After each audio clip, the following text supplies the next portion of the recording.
was looking forward to an open house where I could greet you, I could meet you, and I could say thank you for letting me be part of your life.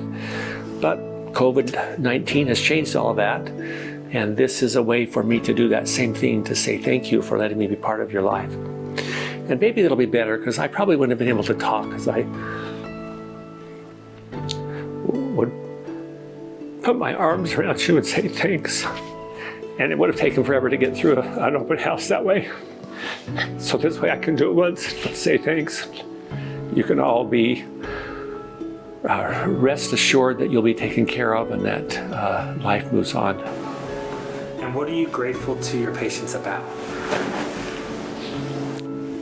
It's because the thankfulness is allowing me to be part of their life. It takes a certain amount of trust to be able to say things to a physician that you would not say out loud to anyone else.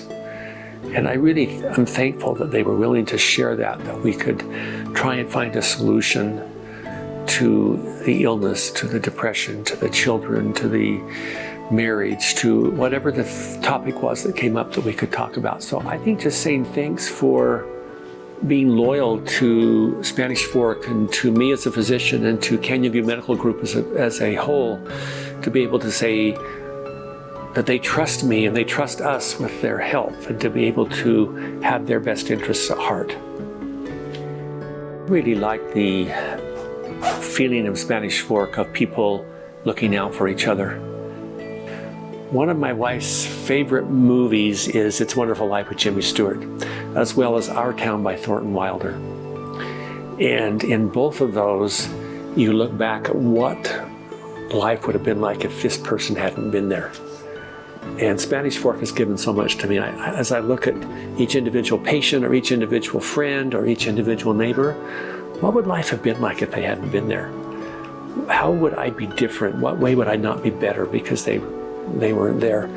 And I think about that with my patients. Each patient interaction, that it's a one-on-one individual sacred interaction. And where would I be without that patient? I can't imagine life without all the varied interactions and experiences I've had with patients and neighbors and church members.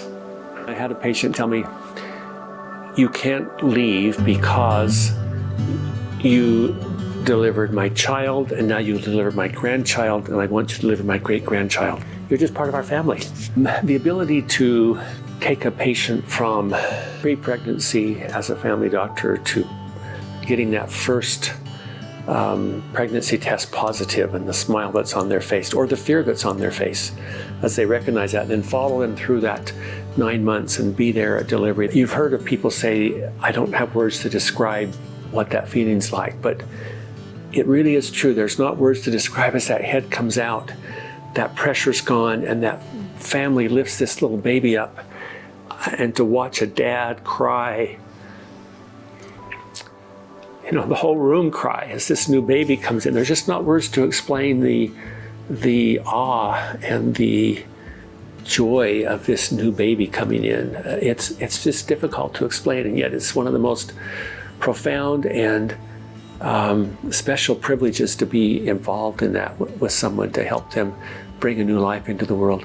When I was in medical school, one of my mentors said, "Make sure that you don't make your patients a statistic, make them an individual."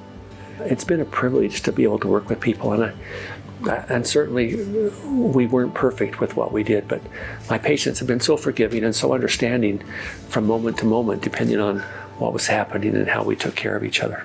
And I hope through the 34 years I've been practicing medicine that my patients recognize that I saw them as an individual worthy of respect. Sometimes we as physicians take credit to ourselves, but my team became part of your life.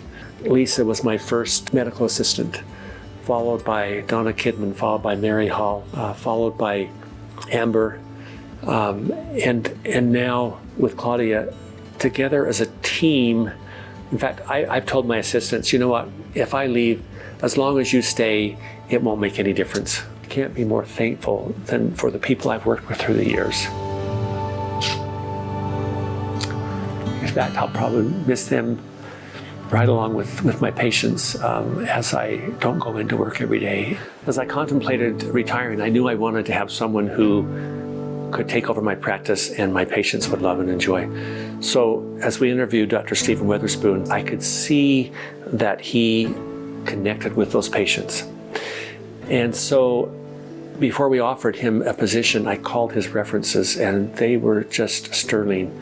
They complimented him as what an intelligent and smart doctor is, yet how empathetic he is and how easy he is to work with, and how much they enjoyed being part of his medical practice. And so I'm comfortable as he comes that those same things that his references said will be the same things that my patients do, and that they won't feel abandoned, they won't feel left out. So I'm excited to have Dr. Witherspoon come. I think he'll be a great addition to the medical community here in Spanish Fork. I would do it again. I would go to medical school again.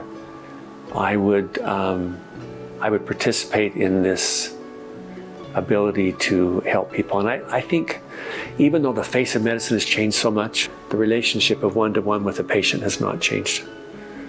And I think I would help someone to go into medicine again.